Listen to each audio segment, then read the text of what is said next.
Hi everyone, and welcome back to another video of EDU PICO series. In this part, we will learn to connect the Raspberry Pi Pico W to Wi-Fi and control the USB relay switch.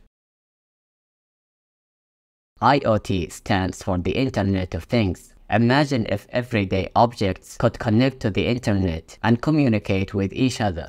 IoT is all about linking things together via the internet to make them smarter and more useful. In this activity, we will turn the EDU PICO into an IoT-enabled device by reading the Raspberry Pi Pico W onboard temperature and controlling the EDU PICO USB relay output through a web page. To start, we will create a Wi-Fi configuration file, enable View File Name extension. Then create a new text document in the CircuitPython drive and name the text document as settings.toml.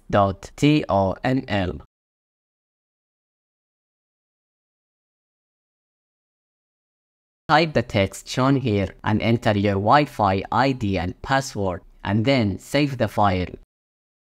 Connect your PC to the same Wi-Fi network as connected by the Raspberry Pi Pico W. The program begins by connecting to the Wi-Fi with the SSID and password preset in the settings file. Once the Raspberry Pi Pico W is connected to the Wi-Fi, it will start the server and print an IP address of the Wi-Fi network. From here, open a browser and type the IP address.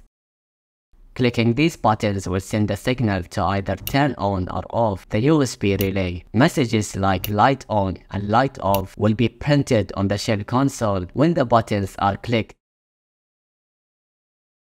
Let's start writing the code for this activity.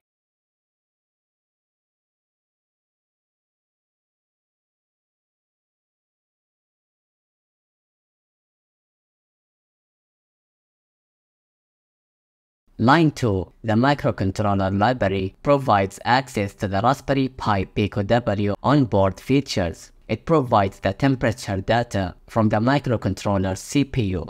The OS library is used to retrieve the values of environment variables. In this example, the program allows retrieval of the value from the CircuitPy Wi-Fi SSID and CircuitPy Wi-Fi password environment variables. Line 7. Connect the Raspberry Pi Pico W to a Wi-Fi network using the SSID and password specified in the settings file. Line 9 creates and returns a socket pool for communication. Line 12 to 15 initializes a digital pin GP22 for the relay and sets it as an output. Line 17 to 19 controls the on and off of the USB light stick by setting the value of the digital pin connected to the relay. Line 25 to 26 retrieve the Raspberry Pi Pico W CPU temperature.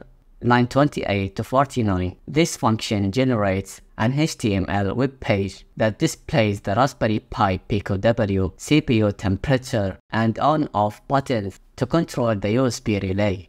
Line 51 to 52 creates an instance of the server class with a provided pool and a static root. The static root may be used for serving static files like style sheets or images. Line 54 to 56 generates an HTML response with the HTML content using the web page function and sends it back to the client. Line 58 to 66. The button press function is called when a post request is received. It checks if the request contains data related to turning the light on or off and calls the corresponding functions. It then returns an updated HTML response. Line 69. This line starts the server and it specifies the IPv4 address of the Wi-Fi connection. The server will listen for incoming requests from this address. Line 73 to 75 sets up the Wi-Fi connection, relay, and HTTP server. Line 76 to 77 continuously polls the server to handle incoming requests, keeping the server running and responsive to client interactions.